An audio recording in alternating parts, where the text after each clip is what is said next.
Petit sujet psychologique, Oscar Miani reçoit Éléonore Tarlet, psychologue et psychothérapeute. Petit sujet psychologique avec Éléonore Tarlet, bonjour. Bonjour Oscar. Alors vous êtes psychologue et psychothérapeute et vous nous proposez depuis quelques émissions de nous arrêter sur le sujet des phobies d'impulsion. Et dans cette mini-série, vous nous proposez aujourd'hui de prendre un cas clinique pour mieux comprendre de quoi on parle exactement. Alors pour rappel, les phobies d'impulsion, c'est une peur panique de se faire du mal ou d'en faire aux autres. Pour rappeler, resituer un peu de quoi il s'agit. Et aujourd'hui, pour qu'on comprenne bien, vous allez nous parler d'un cas, celui de Patrick. Voilà, tout à fait. Monsieur qui a accepté que je relate son cas. Donc c'est un monsieur que j'ai suivi il y a quelques années. Quand il est arrivé chez moi sur les conseils d'une personne de sa famille que j'avais eu en thérapie et qui avait pour résoudre tous ses problèmes, il avait 40 ans. Et il faut savoir que ce monsieur avait quand même été suivi et consulté plusieurs fois depuis l'âge de 9 ans. Et il est venu me voir suite à un burn-out, un clash professionnel avec un de ses hiérarchiques qui l'avait fait décompenser, si on peut dire, dans notre jargon. Donc voilà. Décompenser, ça veut dire quoi ? En fait, il ne pouvait plus fonctionner après ça, quoi. Ça l'avait vraiment complètement effracté. On va voir que c'était un peu la goutte d'eau qui a fait déborder le vase par rapport à tout ce que ce monsieur avait vécu. Donc en gros, voilà, on peut parler de burn-out, dépression, mais ce monsieur avait été diagnostiqué schizophrène, puisque un an avant qu'il vienne me consulter, il avait dans son sommeil, après une soirée alcoolisée, parce que c'est un monsieur qui avait des problèmes d'alcool dont il souhaitait se sortir, avait une sensation comme si quelqu'un le caressait et que c'était pas désagréable, mais en même temps que c'était pas, voilà, il était complètement sidéré, il était paniqué à l'idée de pouvoir se retourner et de voir qui c'était.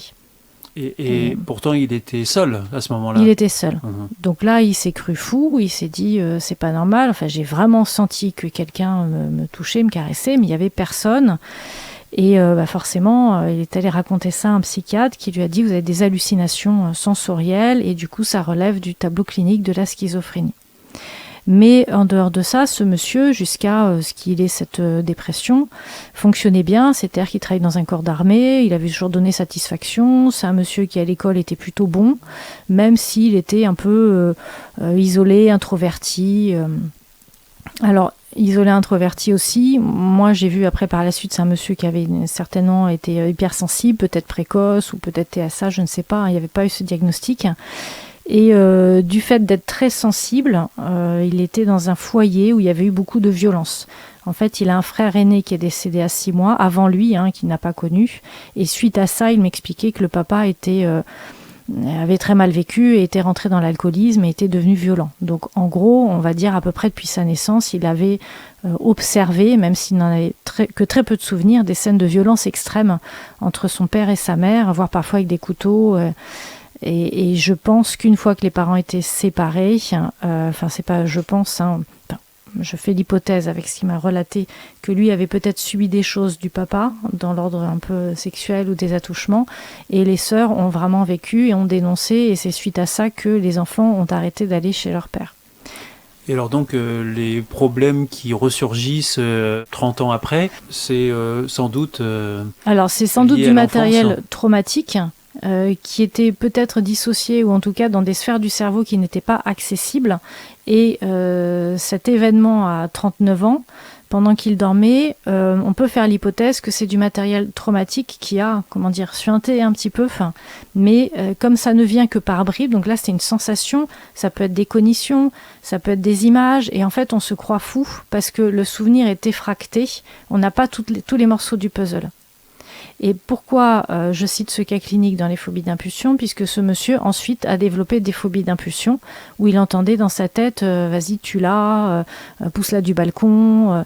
Et ce monsieur est foncièrement croyant et très pratiquant et ça venait vraiment à l'encontre de ses valeurs profondes, donc il le vivait extrêmement mal. Et ce qu'on peut comprendre aussi, Éléonore, c'est que finalement, les phobies d'impulsion ne sont pas juste liées à des pensées intrusives, mais ça peut être aussi des sensations. Oui, des sensations, des émotions, donc des images, ça peut faire partie des pensées, ça pourrait être des odeurs aussi ou des sons. Et alors donc, quand vous vous trouvez face à ce type de cas, comment est-ce que vous arrivez à déterminer les causes du problème et aussi à mettre en place un accompagnement adapté ? Alors on va repérer, alors grâce à l'EMDR, on parle de plan de ciblage, c'est-à-dire qu'on va cibler ce qui pose problème, les symptômes, la partie visible, ce qui pose problème au patient, et on va aller un peu tirer les fils pour cibler plus spécifiquement tout ce canal d'information dysfonctionnel. Donc même s'il y a de l'amnésie traumatique, c'est pas grave parce qu'à force de désensibiliser en EMDR, les traumas plus anciens soit vont revenir ou soit vont être retraités. J'ai eu des cas de personnes, notamment une dame, elle me disait je me vois rentrer chez ce voisin qui avait une autre garde, je ne sais pas ce qui s'est passé, je nous vois ressortir parce qu'on croise une voisine qui nous dit bonjour, qui nous regarde bizarrement. Et suite à ça, j'ai fait des cauchemars toutes les nuits, je me suis remise à faire pipi au lit, mais elle avait vraiment le bout du puzzle central, il n'y avait rien. Ça n'est jamais revenu, parce que le cerveau aussi a pour fonction de protéger. Par contre, les symptômes ont disparu à force de retraiter en EMDR. Donc en fait, ce qu'il faut retenir, c'est que la plupart des traumatismes qui peuvent nous amener à des comportements qu'on ne maîtrise plus à un moment donné dans la vie, peuvent se réparer.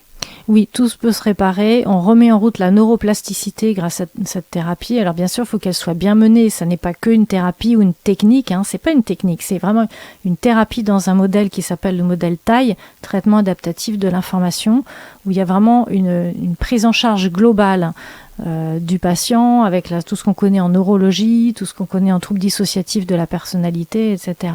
Voilà, merci beaucoup Éléonore Tarlet. Nous arrivons à la fin de cette émission. C'était Petit sujet psychologique.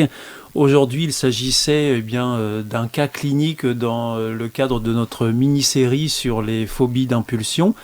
Et cela pour mieux comprendre de quoi on parle quand on parle de phobie d'impulsion. Est-ce que je peux rajouter 2 mots ? Oui, reste un tout petit peu de temps. Juste pour dire que ce patient, aujourd'hui, n'a plus du tout de phobie d'impulsion, n'a plus du tout de problème d'alcool. Reste quelques angoisses qu'il arrive vraiment très bien à gérer au quotidien puisqu'il a pris conscience de ce que c'était et il sait comment reprendre la main. Voilà, c'était important de le préciser pour terminer. On se retrouve très vite pour un autre cas clinique qui nous permettra de mieux cerner encore de quoi on parle sur le thème des phobies d'impulsion. À bientôt. Au revoir. Merci à vous. Au revoir.